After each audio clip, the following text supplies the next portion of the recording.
So, Goldie, we talked a couple of years ago about your program. Yeah. The MindUP didn't just launch, but you've just gotten this great big online platform that helps people navigate their way through it. And can I just set this up with some stats? We talked about one of these earlier this week, but the CDC says suicide attempts during the pandemic have jumped 51% for girls. 51%. It's about just under 4% for boys, so less for boys, but still up. Israel just did a big study of 200,000 boys and girls between the ages of 12 and 17. This is, again, taking a look at during the pandemic.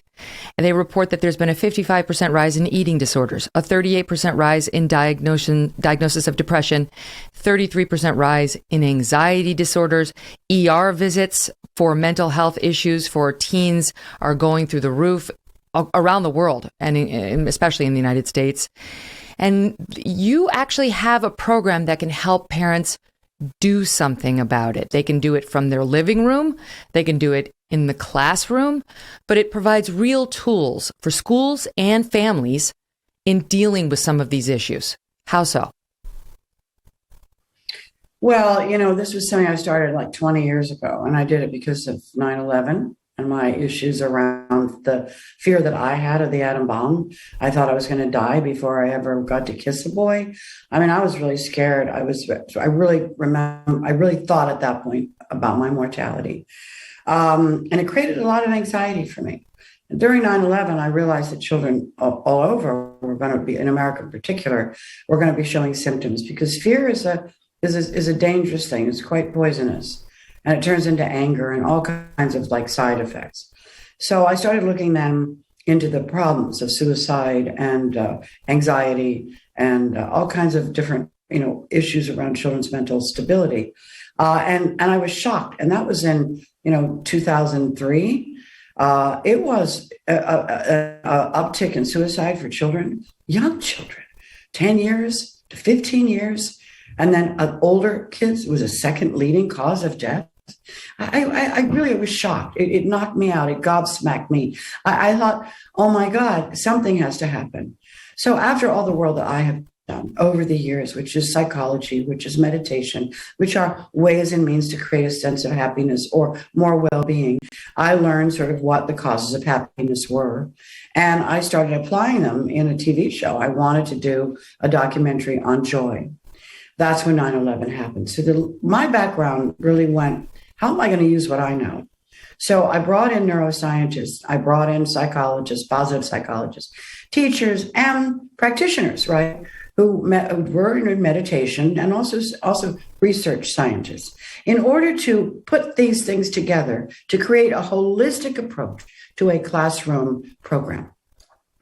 And I felt that putting it in the classroom then would begin to mitigate some of the issues around their fear, around anxiety, by knowing their brain. So it's based in neuroscience. Mm-hmm. It was never based as basically a program about mindfulness or meditation. I mean, yes, we do 3 times a day, we do a brain break, but a brain break is to give a brain a break.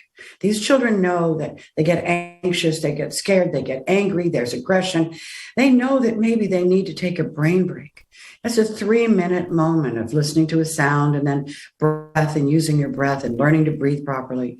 And it's been incredibly helpful. So teaching the brain is not just to know about the biology of your brain. It's to know how to use your brain.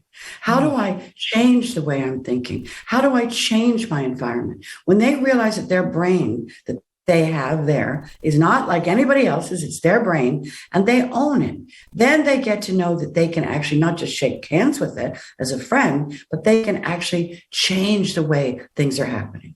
So that's why they learn to breathe and they learn to focus. That's how they learn when we have the happiness of giving of kindness, and also gratitude journaling. Things where it happens in the classroom sounds like a lightweight thing.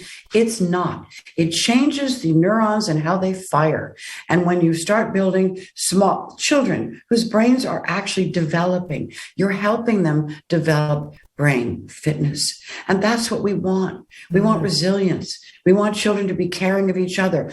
aware. They want kids to be self-aware so they know that if they do something this way, it might have a repercussion another way. Create critical thinking, where they're thinking critically about whether to do something or not, or how to solve a problem. I mean, it's an amazing, simple way of learning how to manage your own brain and your own outcome, therefore your own reality.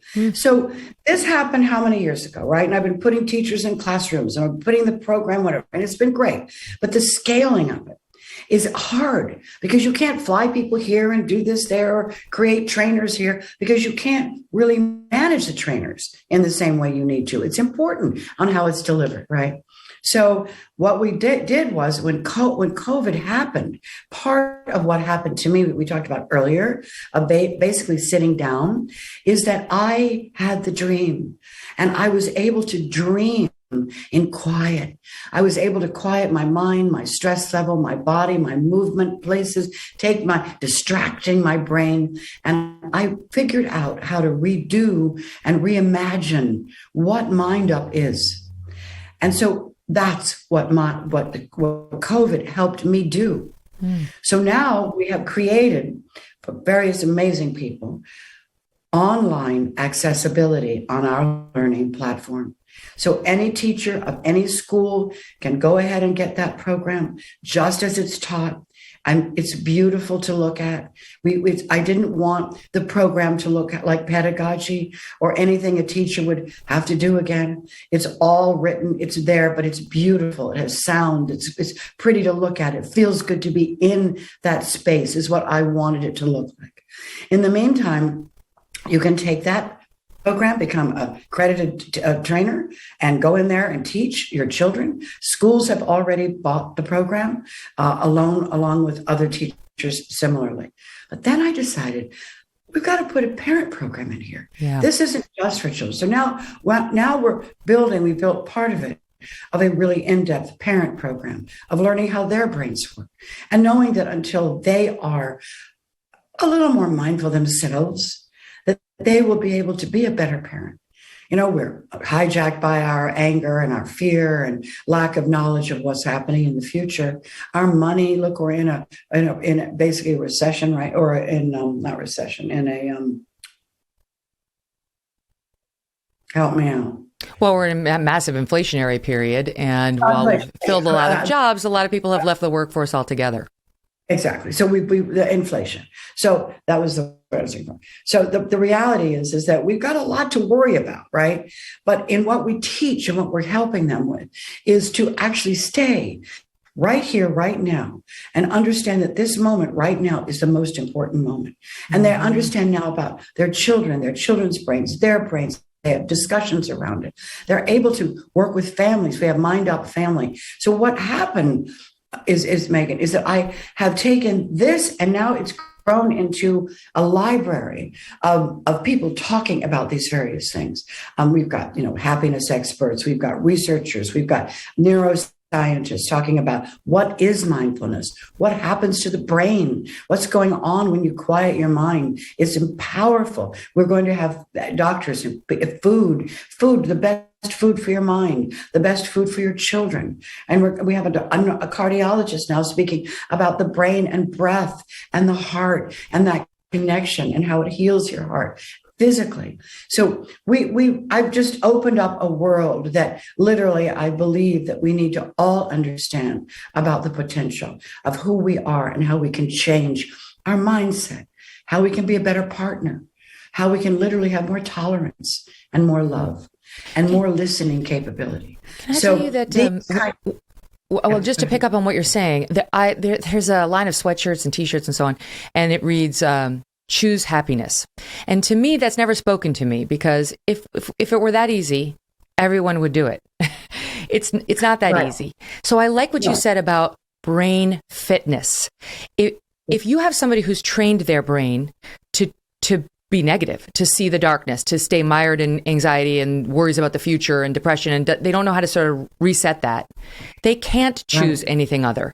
You're talking about training the brain the same way you train a muscle to do something different that would be better for it, to understand how to process some of those feelings get a handle on them, maybe you table them, right? So stay in the moment, as you're saying, so that happiness is just more frequent in your life. It's not about having to choose it. It's just you've set your brain up to put yourself there.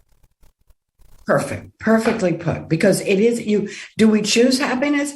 Of course, everyone wants to be happy. What do you want for your children? I want them mostly to be happy, right? We get it. But we have to set our brain up. We have to have foundational material to understand that we can't just be happy because we say we want to be happy. We have to understand how to.